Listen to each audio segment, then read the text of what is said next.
niveaqsiaqalualugulu teriganniaqalu imaaqtuk aasi taqium angalatqarsivullugik taqium igukkaik qairusunginun puktaaqpaum araaqanorlik taimma ipingitpak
The scariest I've ever been, I was 12 years old. We floated out on a piece of ice while we were duck hunting. It was a bluebird day, just clear blue skies. And there was 3 of us, myself, my brother, and my dad. Next thing you know, we see this dark shadow on the ice. We look and it goes behind us. So we all jumped up, startled, and my dad, he started running. We got back to the ridge there. The ice had fractured, cracked, and broke off, and we were floating away. We were drifting. It was close enough to where my dad would have made it. He stopped and he thought about throwing us across, and if one of us was on the other side, we would be split up. So he stopped, and he just so happened to have a cell phone on him. 911 didn't pick up. That's the worst feeling in the world right there. 911 did not pick up. So he left a message because they record their calls. Once he had relayed that information, his cell phone died. That was the scariest moment I've ever had in my life. We were floating away and I thought we were left for dead. He kept calm during this situation. He's bringing out everything positive in this case. You know, I'm crying, my brother's freaking out. It went from clear blue to dense fog. Within a couple hours, we heard the chopper flying around, so they must have gotten our message. We thought we were saved, and then the chopper sound went away. So we lit some of the sled on fire. It's plastic. We thought black smoke in the fog would create some kind of marker. Chopper pilot had mentioned when we got rescued, you could see a glow in the fog, and he slowed down there, and sure enough, as soon as he slowed down, we got within visual. That was definitely the scariest moment of my life, was floating away and not knowing what the outcome was going to be.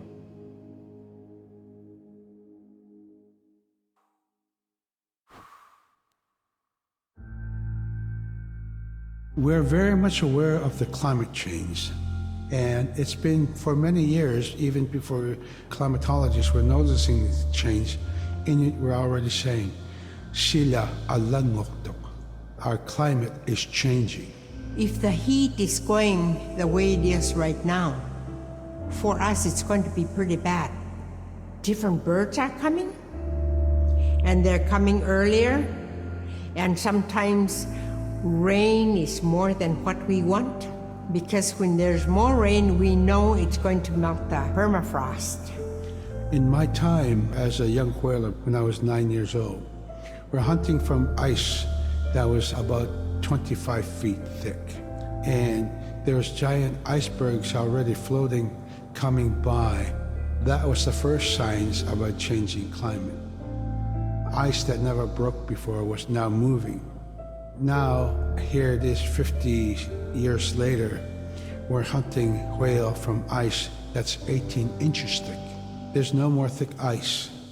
It's creating a malfunction in our whaling season, is what it is. And actually, more than that, all seasons in general. I think we are more scientists than more people will realize. We have more knowledge of those things than people will ever know.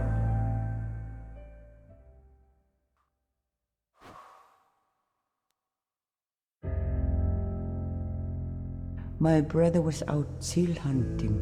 He got attacked from behind and managed to grab his knife and save himself.